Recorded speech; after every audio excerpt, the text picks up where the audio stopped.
The coffee splashed across the pristine marble counter in slow motion, and Bella Morrison watched in horror as the brown liquid spread toward the leather briefcase of the man who had just shoved past her without so much as an apology.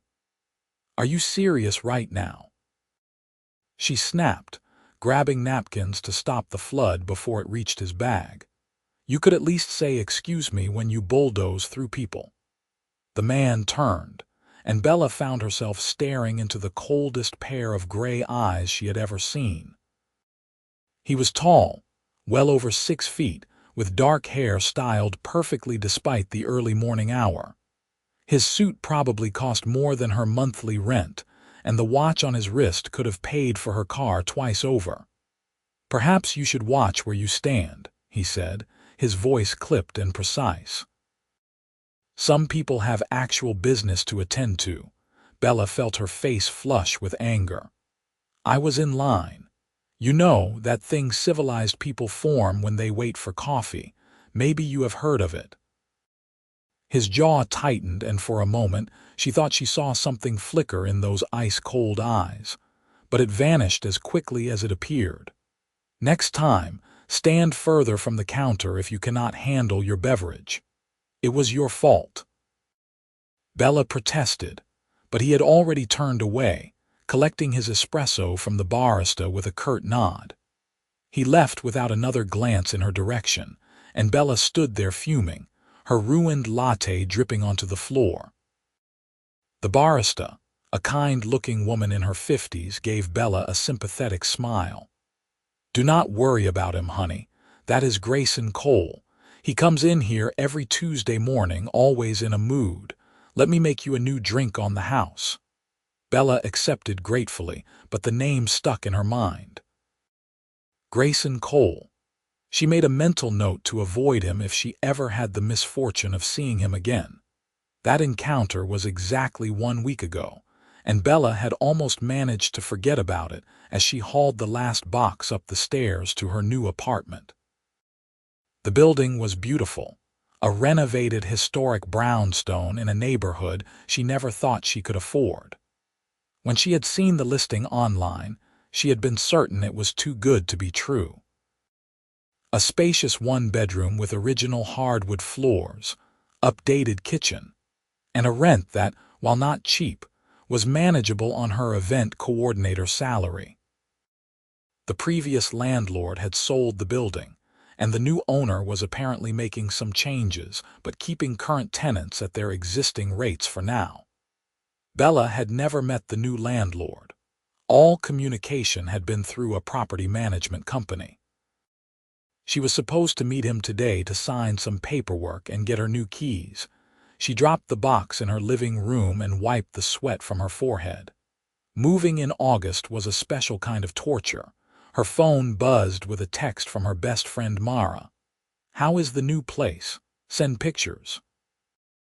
Bella smiled and snapped a few quick photos of the sun streaming through her windows, the exposed brick wall in the bedroom, the claw-foot tub in the bathroom. Just as she hit send, there was a knock on her door. She opened it, expecting to see the property manager, and felt her stomach drop. Standing in her doorway, looking just as shocked as she felt, was Grayson Cole. For a long moment, neither of them spoke. Bella noticed he had ditched the suit jacket, and his white dress shirt was rolled up to his elbows, revealing surprisingly muscular forearms. He held a folder in one hand and a set of keys in the other. "You," he said finally, his voice flat. "You," Bella echoed, feeling dread settle in her chest. "What are you doing here? I own this building." He said it simply, as if it were the most obvious thing in the world. Bella Morrison, Unit 3B, she wanted to sink through the floor. Of all the apartments in all of Boston, she had to rent from him. "Yes, that is me." Grayson's expression remained unreadable, but she saw his hand tighten slightly on the folder. "I see. May I come in? We have paperwork to review." Bella stepped aside, her mind racing. This could not be happening. She had just signed a year lease. Could she break it? Would she lose her deposit? but she loved this apartment and she had spent weeks packing and planning this move. He walked into her living room with the confidence of someone who owned everything he touched, which, Bella supposed, he literally did in this case. He set the folder on her kitchen counter and turned to face her. "About last week," he began, and Bella braced herself for another argument. "I was unnecessarily rude. I apologize." That was not what she had expected. She studied his face, looking for signs of sarcasm, but he seemed genuine. "Oh, well, I am sorry for snapping at you. It was early and I had not had my coffee yet, obviously." The corner of his mouth twitched, and Bella wondered if that was his version of a smile. "Understandable. Should we start over?" He extended his hand. "Grayson Cole. I recently acquired this property as part of a larger real estate investment." Bella shook his hand, trying to ignore the warmth of his palm against hers. "Bella Morrison. I work at Prestige Events and I have lived here for 3 years. I really love this apartment." "Good," he said, releasing her hand and opening the folder. "Then this should be straightforward. These are updated lease terms. Your rent remains the same as promised. I am requiring all tenants to sign new agreements that include some additional building policies. Nothing unreasonable, mostly regarding maintenance procedures and guest policies." Bella took the papers and began reading. True to his word, everything seemed standard. She noticed his company name at the top, Cole Enterprises. "What kind of business are you in exactly?" she asked, still reading. "Real estate development primarily, some venture capital investments. My company focuses on revitalizing historic properties while maintaining their architectural integrity." She glanced around her apartment. "Well, you did a beautiful job with this building." "Thank you, though I cannot take credit. The previous owner did most of the renovation. I am simply maintaining it and making strategic improvements." He paused, then added, "There will be some work done on the roof next month. You will receive advance notice, but I wanted to mention it." Bella signed the papers and handed them back. As Grayson collected them, she noticed his hands were calloused, surprising for someone who clearly worked in an office. He caught her looking and said, "I started in construction, worked my way through college doing renovation work. Old habits die hard. I still like to oversee projects personally when I can." "That is actually pretty impressive," Bella admitted. "Most landlords I have had would not know a hammer from a wrench." This time he definitely almost smiled. "Most landlords I know hire people for everything and never set foot in their properties. I prefer a more hands-on approach." There was an awkward pause, and Bella realized they were just standing in her kitchen. The business concluded, but neither of them moving toward the door. Grayson seemed to realize this at the same moment and cleared his throat. "I should let you finish unpacking. If you need anything, the property management company has my direct number now, for emergencies." "Okay, thank you." Bella walked him to the door, very aware of how small her apartment felt with him in it. He was not just tall but broad-shouldered, the kind of build that came from actual physical work, not just a gym membership. He paused in the doorway and looked back at her. "Welcome to the building, Miss Morrison, officially. Please call me Bella." "Bella," he repeated, and her name sounded different in his deep voice. "Grayson." After he left, Bella closed the door and leaned against it, her heart beating faster than it should. This was a complication she did not need. Grayson Cole was attractive, she could admit that, but he was also her landlord. And based on their first meeting, he was clearly used to getting his way and not particularly warm. Although, that apology had surprised her. And he had been almost pleasant just now. Almost. Her phone rang and she saw Mara's name flash on the screen. "Hey," Bella answered, walking back to her boxes. "Okay, the apartment looks gorgeous, but you need to tell me about the neighborhood. Have you met any cute neighbors yet? Bella laughed. You have a one-track mind. But actually, I just met my new landlord and you will never believe who it is. She told Mara the whole story, from the coffee shop encounter to the surprising apology. Mara, ever the romantic, immediately jumped to conclusions. He apologized. Bella, that is huge. Men like that never apologize. Men like what? Rude men, rich men, powerful men. CEOs do not say sorry to random people in coffee shops or their tenants. He must have felt really bad. Bella unpacked her books, wedging the phone between her shoulder and ear. Or he just wanted to avoid an awkward tenant situation. I am sure he barely remembers it already. Keep telling yourself that. What does he look like? Mara, no. Come on, is he old? Young. Does he look like he eats kale and does CrossFit? Despite herself, Bella smiled. He is probably early 30s. Tall, dark hair, gray eyes. And he clearly works out, but he said he used to do construction, so maybe it is just from actual work. He sounds hot. He is my landlord. So, that is not illegal or anything. A little complicated maybe, but not forbidden. I am not interested, Bella insisted, opening a box of kitchen supplies. Even if he were not my landlord, he is clearly not my type. Too serious, too cold. Did I mention he is rich? We probably have nothing in common. Opposites attract. This is not a romance novel, Mara. This is my life, and I need to focus on my career right now. Sarah is retiring next year, and I have a real shot at becoming senior coordinator if I can land some major clients this fall. Mara sighed dramatically. Fine, fine. Focus on work. But if your hot landlord starts finding excuses to stop by, you have to at least consider it. Not happening. But I love you for being ridiculous. After they hung up, Bella spent the rest of the afternoon unpacking and organizing. By evening, her apartment was starting to feel like home. She ordered Thai food and ate it on her couch, admiring her view of the tree-lined street below. She did not think about Grayson Cole much. The next morning, Bella woke early for a client meeting. She was coordinating a corporate gala for a pharmaceutical company, their biggest event of the year, and the stakes were high. If she pulled it off successfully, it would be a major feather in her cap.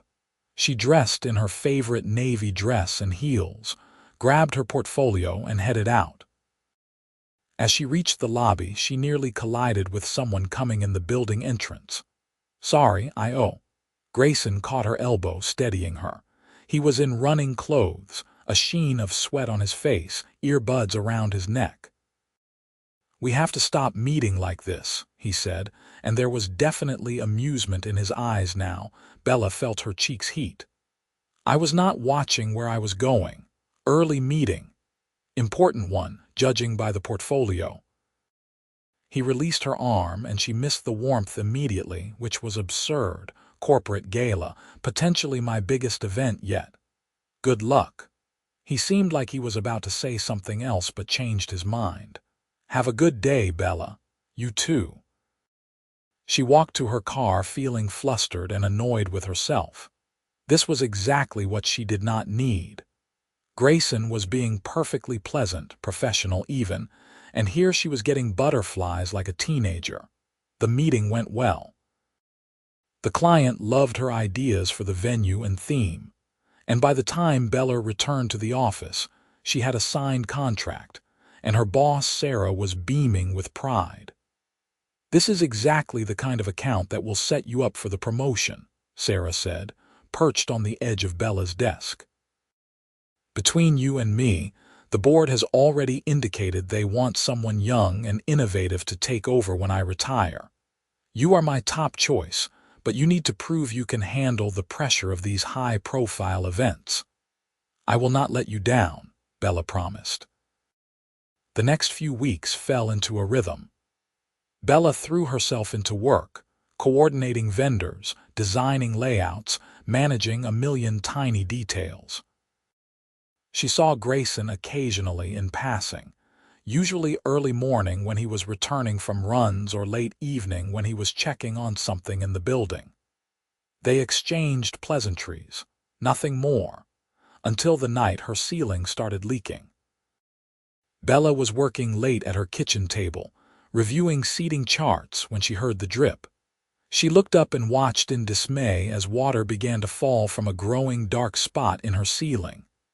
"No, no, no," she muttered, grabbing pots and towels. She called the emergency maintenance line, but it went to voicemail. The property management company was closed for the night. She pulled out her lease and found the emergency contact number for Grayson. She hesitated, her finger hovering over the call button. It was nearly 10 at night. But water was now actively pouring into her apartment, and she did not know what else to do. He answered on the second ring. "Grayson Cole." "Grayson, hi, it is Bella Morrison from 3B. I am so sorry to call so late, but my ceiling is leaking, and the management company is not answering, and I do not know what to do. I will be there in 10 minutes. He hung up before she could respond. Bella rushed around, moving her laptop and papers away from the growing puddle, placing every pot and bucket she owned under the various drips that were now appearing. True to his word, Grayson knocked on her door exactly 10 minutes later. He had a toolbox in hand and was wearing jeans and a simple gray t-shirt. It was the most casual she had ever seen him, and she tried not to notice how the shirt stretched across his chest. "Show me," he said, all business. Bella led him to the kitchen. He assessed the ceiling, his expression serious. "The unit above you is vacant. I am renovating it. Someone must have left a valve open." He pulled out his phone and made a quick call. "Marcus, I need you at the Riverside property now. We have a leak in 4B flooding the unit below. Bring the emergency shut-off tools." He hung up and looked at Bella. "My foreman is on his way. I am going upstairs to see if I can minimize the damage. Stay here." He was gone before she could argue. Bella listened to his footsteps pounding up the stairs, then the sound of his voice, sharp and commanding, though she could not make out the words. The water slowed to a trickle, then stopped completely. 15 minutes later, Grayson returned with an older man who must have been Marcus. "We shut off the water to the unit above. The valve was faulty. I am sorry, Bella. This is completely unacceptable." "Accidents happen," she said, looking at her ceiling. The stain was massive now, and she could see where the plaster was starting to sag. This was not an accident. This was negligence. My team should have caught that valve issue. He ran a hand through his hair, frustrated. "We will need to repair your ceiling. It cannot be done tonight, but first thing tomorrow I will have a crew here. In the meantime, is there somewhere you can stay?" "I do not think that is going to hold." As if on cue, a chunk of plaster fell, landing with a wet splat on her kitchen floor. Bella felt tears of frustration well up but blinked them back. "I can stay with my friend Mara." "No," Grayson said firmly. "This is my responsibility. Let me put you in a hotel, a nice one. My expense, obviously, for as long as the repairs take." "I cannot ask you to. You are not asking. I am insisting." His gray eyes met hers, and she saw something in them she had not seen before. Concern. Real, genuine concern. "Please, Bella. This is the least I can do." Marcus cleared his throat. "Boss, I will get started on the damage assessment. Looks like we will need to replace most of this ceiling. Check for any water damage in the walls." Grayson nodded, and Marcus excused himself. Alone with Grayson in her disaster of a kitchen, Bella felt suddenly exhausted. It had been a long day, and this was the last thing she needed. "Okay," she said quietly. "Thank you. A hotel would be helpful." Something in his expression softened. "Pack a bag. I will call and arrange everything." 20 minutes later, Bella sat in the passenger seat of Grayson's sleek black car, a duffel bag at her feet, watching the city lights blur past. He drove with the same confidence he seemed to bring to everything else, one hand on the wheel, the other resting on the gear shift. "I booked you a suite at the Harbor View," he said, breaking the silence. "It is one of my properties, so there is no issue with extending your stay if repairs take longer than expected. You own a hotel, 3 actually. The Harbor View is the flagship." He glanced at her. "You will be comfortable there. If you need anything at all, tell the front desk you are my personal guest." Bella was too tired to argue about special treatment. When they pulled up to the hotel, a glittering high-rise overlooking the harbor, she felt completely out of her depth. A valet opened her door and Grayson came around with her bag. "I will walk you in," he said, placing a hand on the small of her back. It was probably just a polite gesture, but Bella felt the warmth of it through her thin cardigan. The lobby was stunning, all marble and crystal chandeliers. The woman at the front desk brightened immediately when she saw Grayson. "Mr. Cole, we have the suite ready as you requested." "Thank you, Jennifer. This is Miss Morrison. She is to have complete access to all hotel amenities and services. Anything she needs charged to my personal account." Jennifer nodded enthusiastically and handed Bella a key card. "You are in the penthouse suite, Miss Morrison. If you need anything at all, please do not hesitate to call." Penthouse suite. Bella wanted to protest, but Grayson was already guiding her toward the elevators. They rode up in silence, the tension between them growing with each passing floor. When the doors opened directly into the suite, Bella gasped. The space was enormous, with floor-to-ceiling windows overlooking the city and harbor. The living area alone was bigger than her entire apartment. There was a full kitchen, a dining table, and through open doors she could see a bedroom with a bed the size of her old studio apartment. "This is too much," she said, turning to Grayson.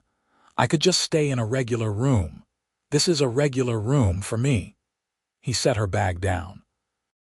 "I stay here sometimes when I am working late in the city. I want you to be comfortable, Bella. This is my fault and I take responsibility for it. It was a faulty valve. You did not personally sabotage my ceiling. But I own the building and I hired the contractors. That makes it my responsibility." He moved to the windows, looking out at the view. "I take my obligations seriously." Bella joined him at the window, maintaining a careful distance. "I can see that. Thank you, Grayson, really. This is incredibly generous." He turned to face her, and in the dim lighting of the suite, his features seemed softer somehow. "I meant what I said before. If you need anything, call the front desk. Or," he pulled out his phone, "may I have your number, in case there are updates about the repairs?" Her heart did a stupid little flip as she recited her number. He sent her a quick text so she would have his. "There. Now you can reach me directly." He headed for the door, then paused. "Get some rest, Bella. I know you have been working hard on that gala. How did you mentioned it. And I may have asked around about prestige events. You have quite a reputation." There was something that might have been pride in his voice. "Good night." After he left, Bella collapsed onto the enormous couch and pulled out her phone. She had 3 texts from Mara. "Where are you?" "Your location says a hotel. What happened?" "Bella, answer me." Bella called her. "Before you panic, I am fine.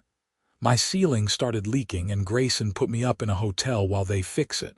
"Grayson, first name basis now, and he put you in a hotel." "Bella, that is so romantic." "It is his hotel, Mara. He owns it.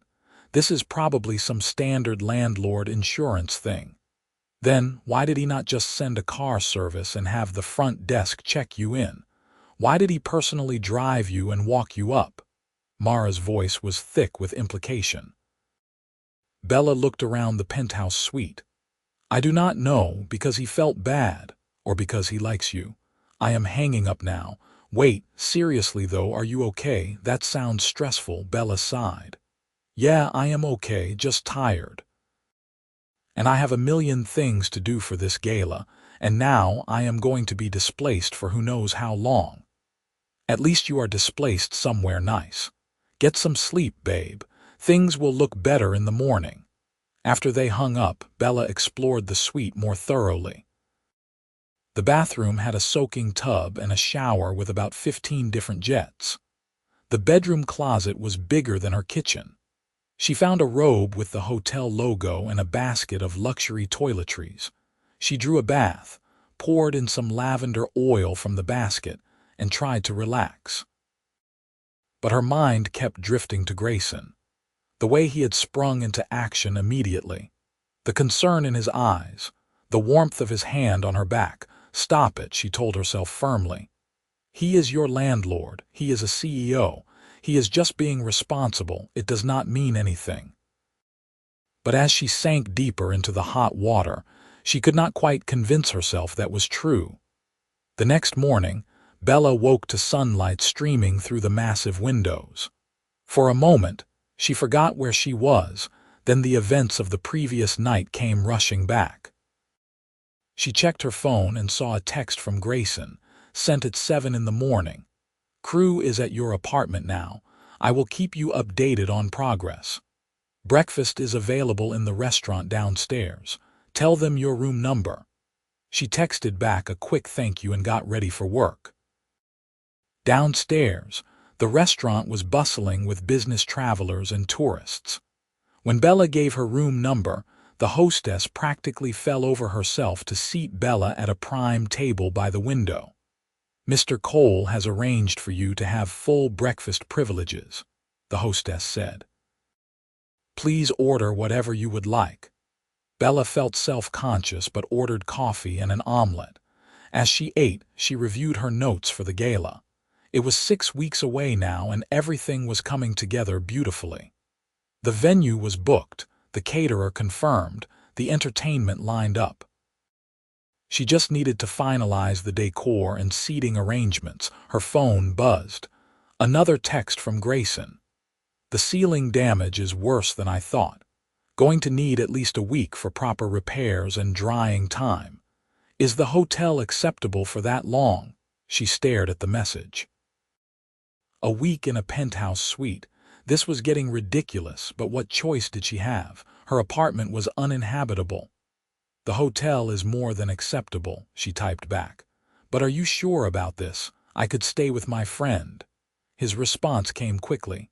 I am sure. Focus on your work. Let me handle this. Against her better judgment, Bella found herself smiling at her phone. That week fell into an unexpected routine. Bella would wake in the luxurious suite, have breakfast in the hotel restaurant, go to work, then return each evening to updates from Grayson about the repair progress. Sometimes he texted, sometimes he called. Once he stopped by the hotel in person, catching her in the lobby as she returned from a late vendor meeting. Grayson, hi, she said, surprised to see him. He was in a suit again, clearly coming from business somewhere. Bella. I was just checking on another matter and thought I would see how you are settling in. Any problems with the room? No, it is perfect. Almost too perfect. I might not want to go back to my regular apartment.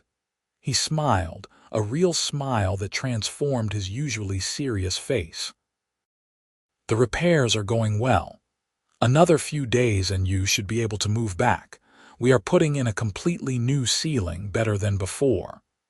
They stood in the lobby, people flowing around them, but Bella felt like they were in a bubble. You did not have to do all this, she said softly. Yes, I did.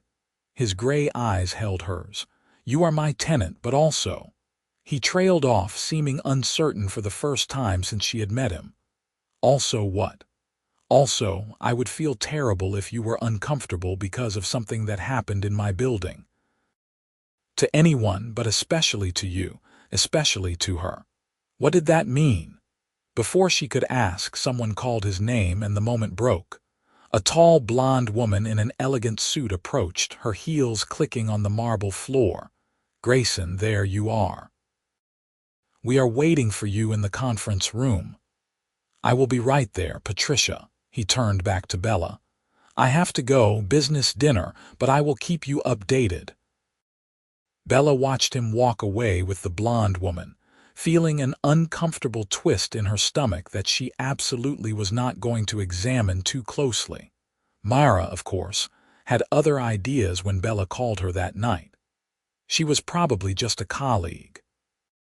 "Probably," Bella agreed, uncorking a bottle of wine from the suite's fully stocked bar.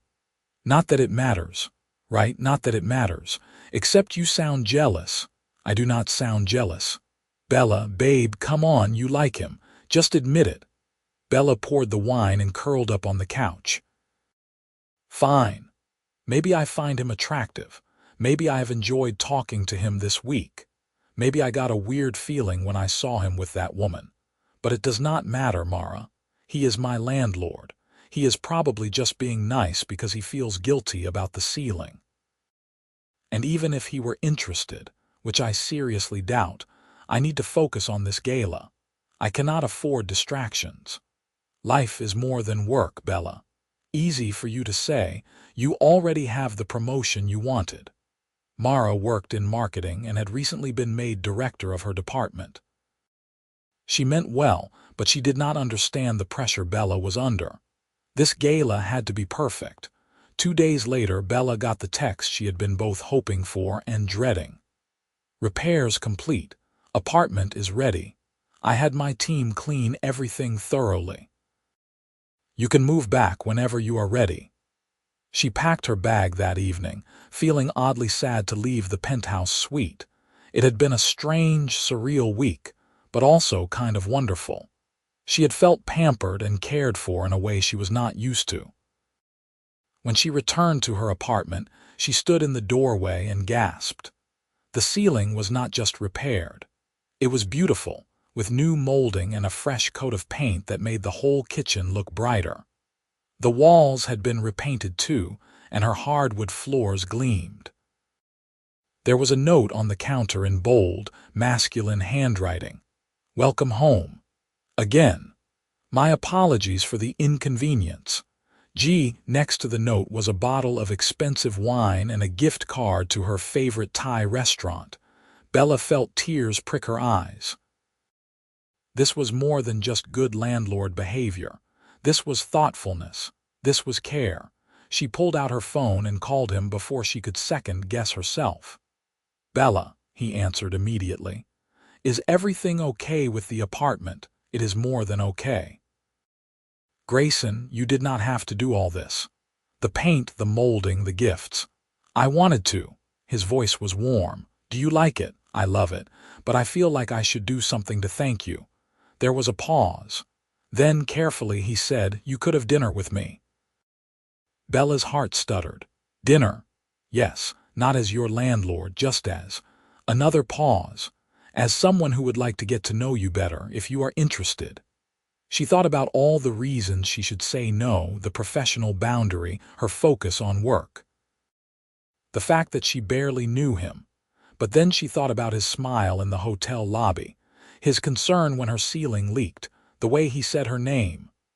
"I am interested," she said before she could lose her nerve. "Tomorrow night. I know a place. Nothing too formal, but the food is excellent." Tomorrow is perfect. After they hung up, Bella immediately called Mara. "He asked me to dinner." Mara screamed so loud Bella had to hold the phone away from her ear. The next day crawled by. Bella could barely focus on work, her mind constantly drifting to the evening ahead. She left the office early, ignoring Sarah's knowing look, and spent an hour trying to decide what to wear. Not too dressy, he said it was not formal, but she wanted to look nice.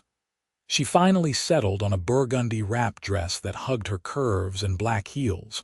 Grayson picked her up at 7. When she opened the door, she saw appreciation flash across his face. "You look beautiful," he said simply. He was in dark jeans and a charcoal button-down, no tie, the sleeves rolled up again. Casual looked good on him.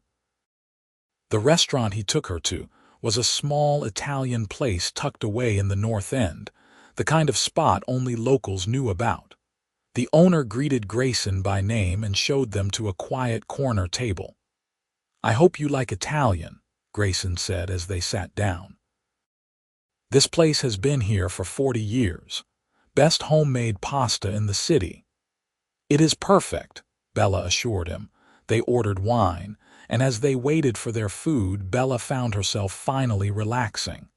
Without the pressure of landlord-tenant dynamics, conversation flowed easily.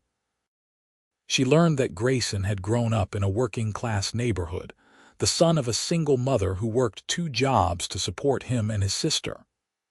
"My mom sacrificed everything so I could go to college," he said, turning his wine glass in his hands. "I worked construction during the day and studied business at night. It took me 6 years to finish my degree, but I was determined to make something of myself, to give her a better life." "Where is she now?" Bella asked. Grayson's face softened. "I bought her a house in the suburbs. She finally retired last year. She spends her time gardening and spoiling my sister's kids." "You must be close to your family." "I am. They keep me grounded.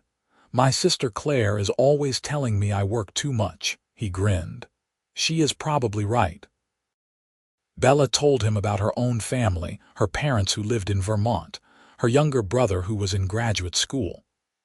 "They think I am crazy for living in the city, paying ridiculous rent, working insane hours. But I love what I do. Creating events, bringing people's visions to life, it feels meaningful." "It is meaningful," Grayson said. "You bring joy to people. That matters." Their food arrived, and it was every bit as good as he promised. They talked about everything: favorite books, worst movies they had ever seen, places they wanted to travel. Bella discovered that Grayson had a dry sense of humor and a surprising knowledge of classic literature. He discovered that Bella had terrible taste in television and could quote obscure comedy shows from memory. "I have a confession," Grayson said as they shared tiramisu for dessert. "That day at the coffee shop, I was not having a good morning, but that does not excuse how I acted. The truth is, I was intimidated." Bella nearly dropped her fork. "Intimidated? By me? You were standing there, looking beautiful and confident, and when you called me out, you did not back down.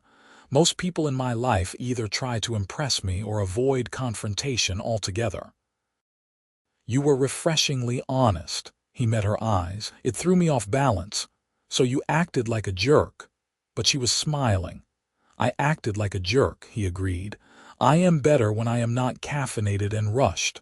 I have noticed." She took a bite of the tiramisu. "For what it is worth, I am glad we got a second chance. Well, technically a third chance. Fourth if you count the hotel lobby. Are you keeping track?" His smile was slow and made her stomach flutter. "Maybe I am." After dinner, they walked along the harbor, the summer night warm and breezy. Grayson told her about his plans for the riverside building, how he wanted to preserve its character while updating the systems. Bella told him about the gala, her nerves about pulling it off, her hopes for the promotion. "You will be brilliant," Grayson said with such certainty that she almost believed him. They ended up on a bench overlooking the water, the city lights reflecting on the dark surface. Bella was acutely aware of Grayson's arm stretched along the back of the bench, not quite touching her but close enough that she could feel his warmth. "I should tell you something," Grayson said, his voice serious. "I do not do this often. Date, I mean. My last relationship ended badly 2 years ago. I threw myself into work and have not really looked up since." "What happened, if you do not mind me asking?"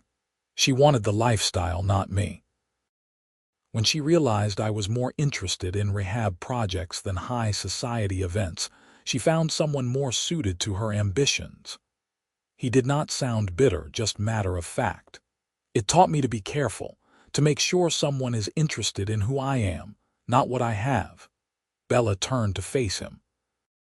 For what it is worth, I liked you better in jeans and a t-shirt fixing my ceiling than I did in your expensive suit looking annoyed in a coffee shop."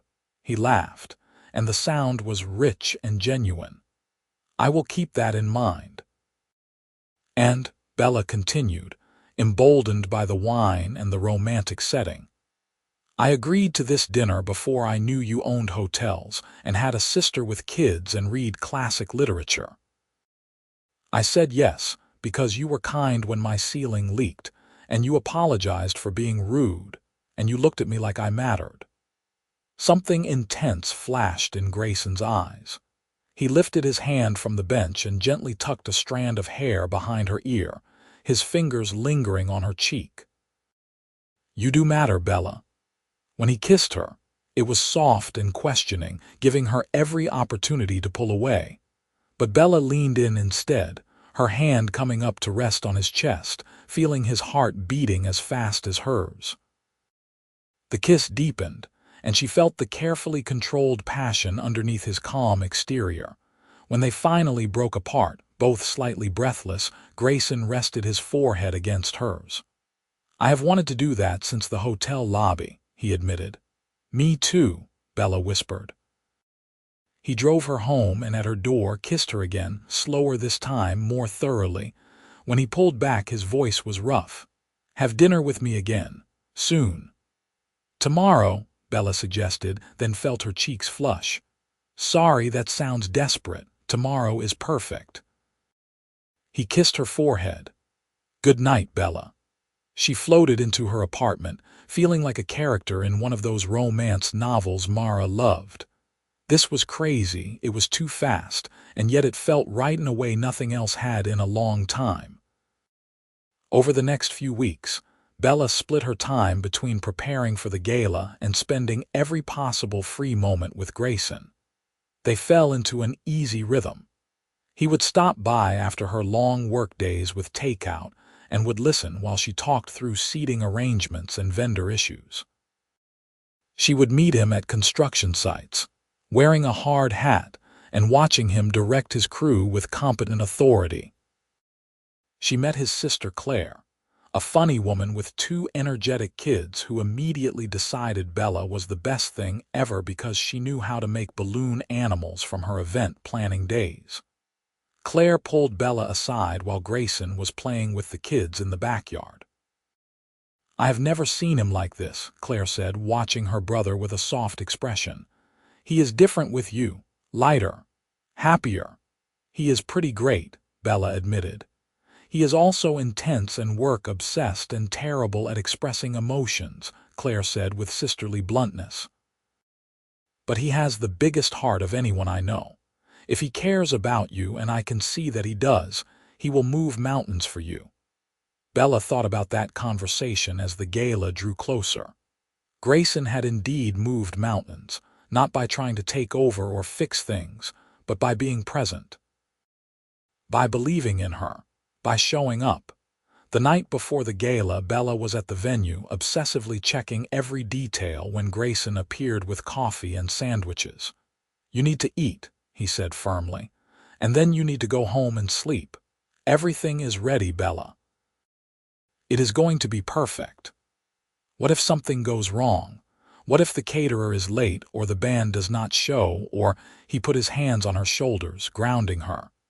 "Then you will handle it because you are brilliant and capable and have planned for every contingency. But nothing is going to go wrong. Trust yourself." She took a shaky breath. "I am scared. I know."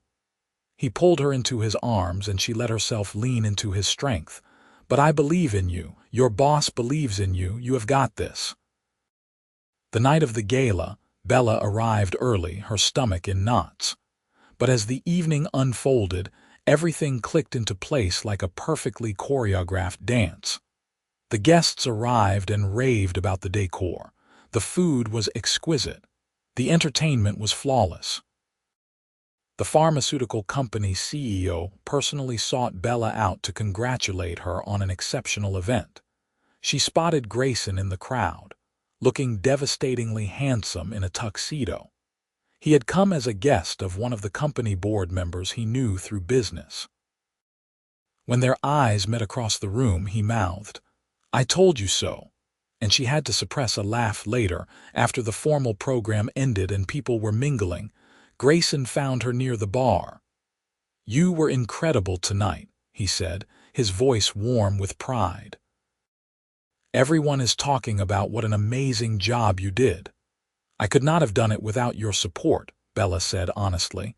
"You believed in me when I did not believe in myself. Always." He took her hand, his thumb stroking across her knuckles. "Bella, I know this is fast, and I know we said we would take things slow, but I have to tell you, I am falling in love with you," her heart soared.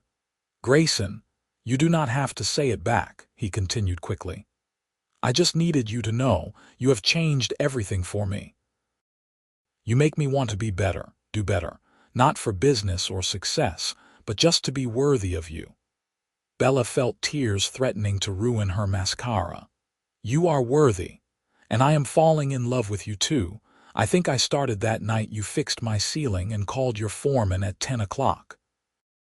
Or maybe when you put me in a penthouse suite, or maybe when you kissed me by the harbor." He cupped her face in his hands. "I am going to kiss you again now, in front of all these people. Is that okay?" "More than okay." When he kissed her, she heard a few gasps and whispers around them, but she did not care. She was in love and she was successful, and everything was falling into place. Sarah found her later, her eyes twinkling. "So the landlord situation worked out well, I see." Bella blushed. "You know about that, honey. Everyone in the office knows, and everyone is thrilled for you. Also," Sarah's expression turned serious, "I spoke with the board tonight. They were incredibly impressed. The promotion is yours, Bella. Congratulations, senior coordinator." Bella felt like she might actually cry now. "Really, really. You earned it. I will make the official announcement next week, but I wanted you to know tonight. Enjoy your success." When Grayson drove Bella home that night, she was practically vibrating with excitement.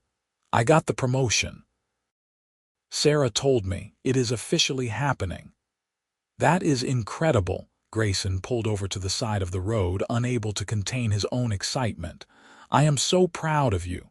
He kissed her thoroughly, then pulled back with a grin. "This calls for a celebration." "Like what?" His eyes sparkled with mischief and something deeper. "Come away with me this weekend. There is a place I want to show you." That Saturday, they drove north out of the city, the autumn landscape blazing with color. Grayson was mysterious about their destination, just telling her to pack comfortable clothes and hiking boots.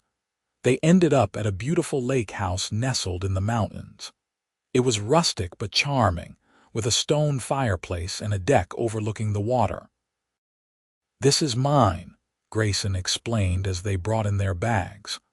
"I bought it a few years ago as an escape from the city. I do not get up here as much as I would like, but it is my favorite place in the world." Bella could see why.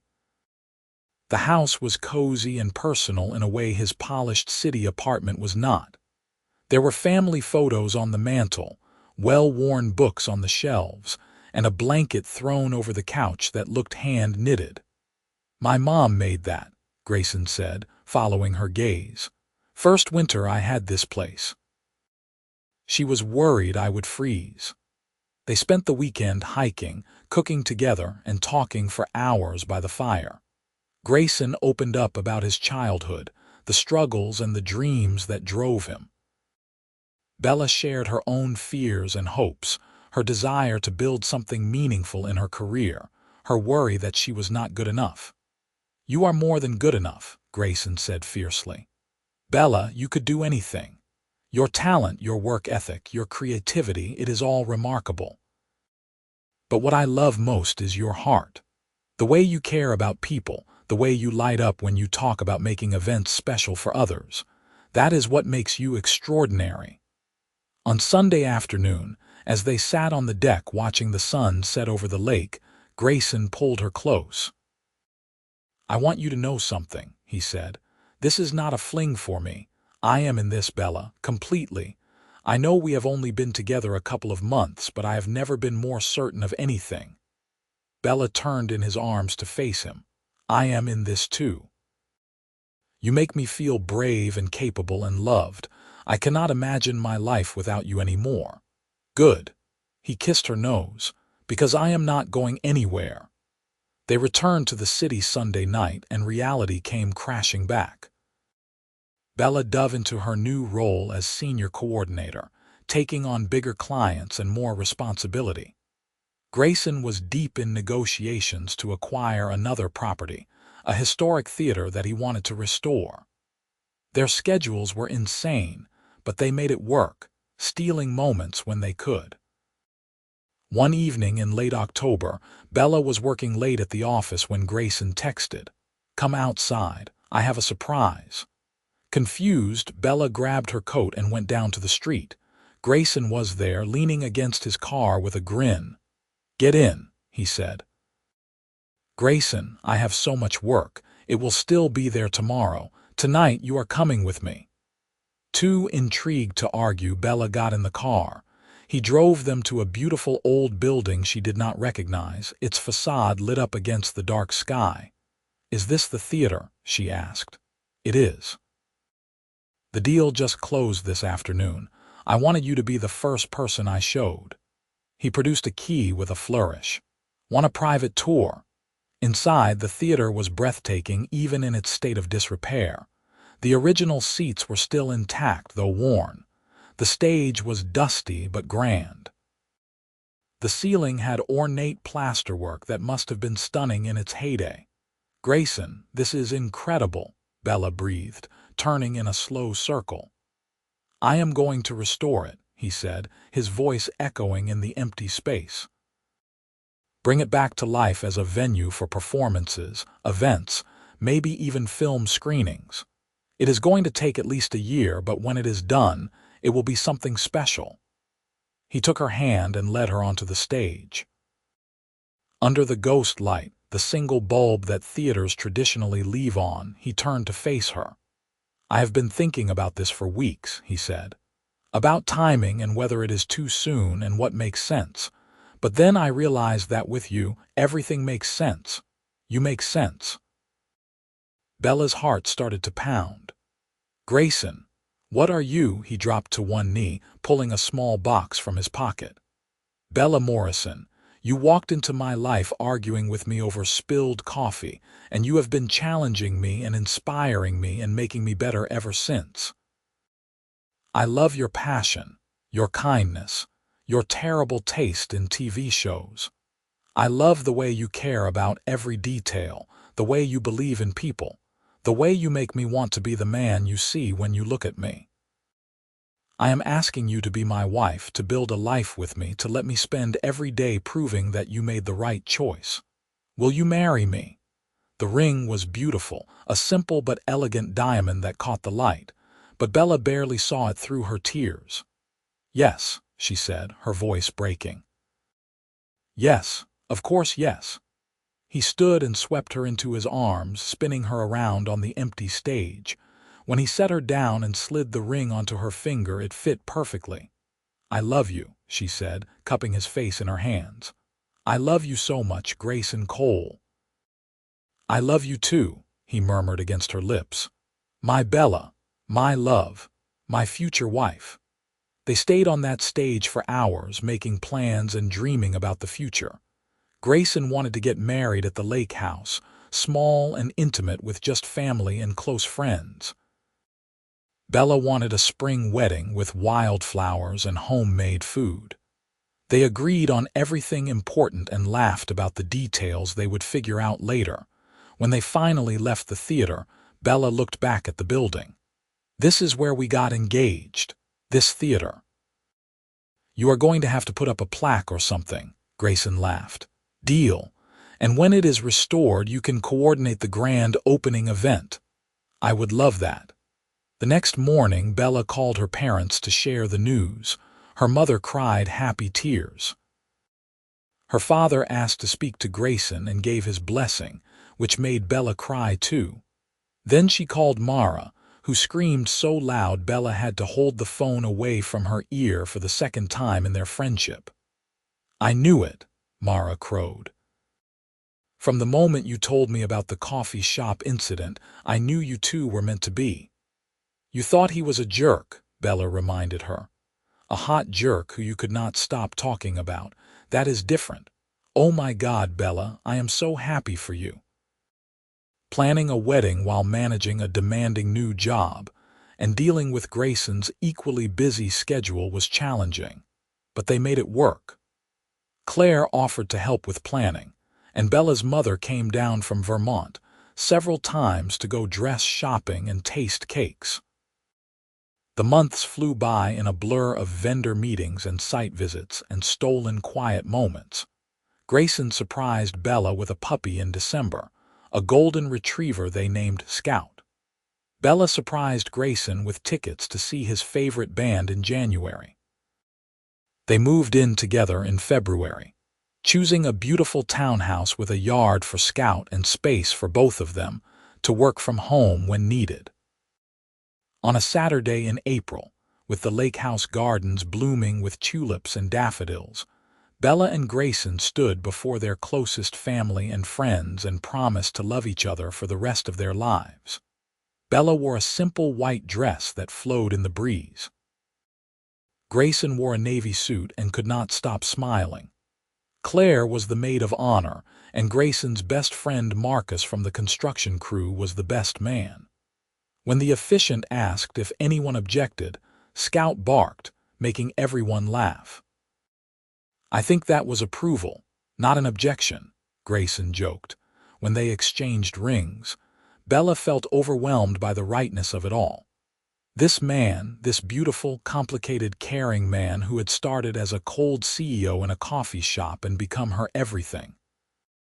"I love you," she whispered as he slid the wedding band onto her finger. "I love you too," he said, "today and always."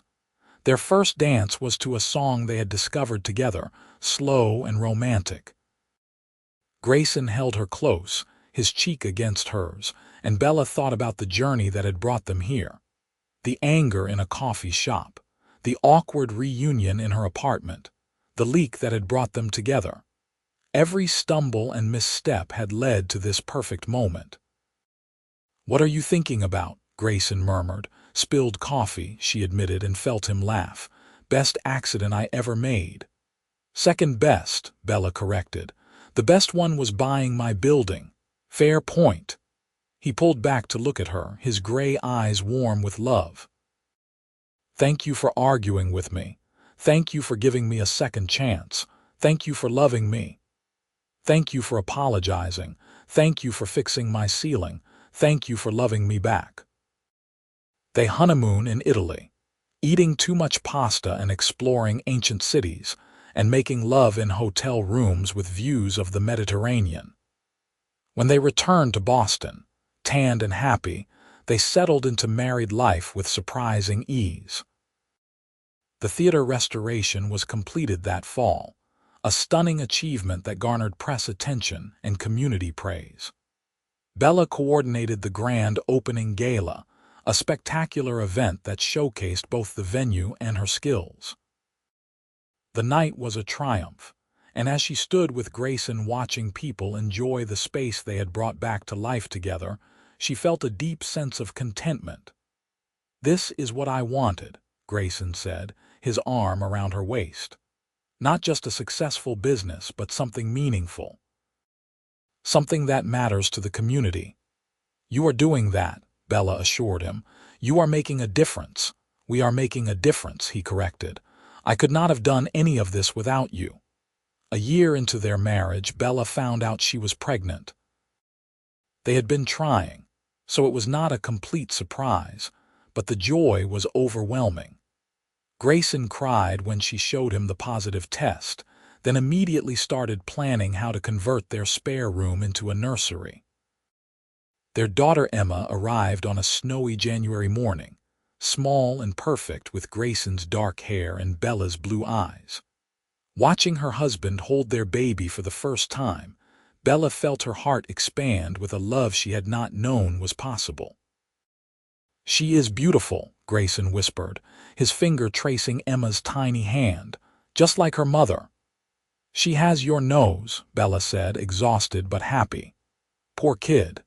Claire visited with her children, who were fascinated by their new cousin. Bella's parents came and stayed for 2 weeks, helping with cooking and cleaning while Bella and Grayson adjusted to parenthood. It was chaotic and exhausting and absolutely wonderful. On Emma's first birthday, they threw a party at the lake house, the same place they had gotten engaged and married. The yard was full of balloons and children and laughter. Bella stood on the deck, holding Emma on her hip, watching Grayson play with his nieces and nephews. "He is a good dad," Claire said, coming to stand beside her. "The best," Bella agreed.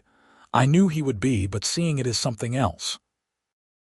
You know, when he first told me about you, about the coffee shop argument, I thought he was crazy for being so hung up on someone he barely knew. But then, I met you and saw you two together, and I understood. You make each other better. You balance each other." Bella thought about that often in the years that followed, how Grayson's intensity was softened by her warmth, how her tendency to doubt herself was countered by his unwavering belief in her. They were not perfect, but they were perfect for each other. Emma grew into a bright, curious toddler who loved books and building blocks and playing in the dirt with Scout. When she was 3, they welcomed a son, Henry, who had Bella's blonde hair and Grayson's serious gray eyes. Bella eventually became director of events at Prestige, managing a whole team while still coordinating key projects. Grayson expanded his business, focusing on sustainable development and affordable housing initiatives. They were busy and fulfilled, balancing careers and children with date nights and family vacations. On their 10th anniversary, Grayson took Bella back to the Italian restaurant where they had their first date. It was still there, still run by the same family, and the owner remembered them. "Ah, young love," he said with a knowing smile. "Now old love. Better, yes." "Much better," Grayson agreed, raising his wine glass to Bella. "To 10 years of love, laughter, and only one sealing disaster. To many more years," Bella added, "though hopefully no more sealing disasters." As they ate and talked and laughed, Bella marveled at how far they had come. From antagonists in a coffee shop to partners in life, parents to 2 beautiful children, best friends and lovers and everything in between. "You remember what you said to me the night you proposed?" Bella asked as they shared tiramisu, just like that first date. "I said a lot of things. You said that with me, everything makes sense." She reached across the table to take his hand. "That is still true. You still make sense to me, Grayson, every single day." He brought her hand to his lips. "You are my home, Bella, not the house or the buildings or the business. You and our kids and Scout and this life we have built together. That is home." 15 years after that first angry encounter in a coffee shop, Bella and Grayson stood in the garden of their lake house, surrounded by friends and family, celebrating Emma's high school graduation. Their daughter was heading to college in the fall, planning to study architecture like her father. Henry was in middle school, passionate about music and already planning his first concert. Bella leaned into Grayson's side, his arm automatically coming around her shoulders. They fit together perfectly now, the sharp edges of youth worn smooth by time and love and shared experience. "She is so grown up," Bella said, watching Emma laugh with her cousins. "When did that happen?" "Too fast," Grayson agreed. "But we raised a good kid. 2 good kids. We did okay, did not we?" He turned to face her, his gray eyes still as intense as they had been all those years ago, but warmer now, full of love and laughter and life. "We did better than okay. We did amazing. And it started with spilled coffee and a terrible first impression." "The worst first impression," Bella agreed, smiling up at him. Thank God we got a second chance, and a third and a fourth and 1,000 more. He kissed her forehead. I love you, Bella Cole, today and always. I love you too, today and always. As the party continued around them, music playing and children running and Scout barking happily at all the commotion, Bella thought about the unpredictable nature of life. How a moment of anger could lead to love. How a ceiling leak could change everything. How the cold CEO who had once seemed impossible to reach had become her whole world. She would not change a single thing. Not the argument, not the awkwardness, not the challenges they had faced together. Every moment, good and difficult, had led them here, to this perfect imperfect life they had built together. And it all started with coffee and a second chance. The best kind of beginning for the best kind of love story. Years later, when Emma brought her own partner home to meet the family, Bella and Grayson would tell the story of how they met, laughing about the spilled coffee and the flooded ceiling and all the little accidents that had brought them together. And their children would roll their eyes good-naturedly, having heard the story 1,000 times, but secretly hoping they would be lucky enough to find a love like their parents had. Because real love, the kind that lasted, was not perfect. It was messy and surprising and sometimes started with anger in a coffee shop. But when it was right, when it was real, it was worth every stumbled beginning and every second chance. Bella and Grayson Cole knew that better than anyone. And they lived it, every single day, for the rest of their lives together.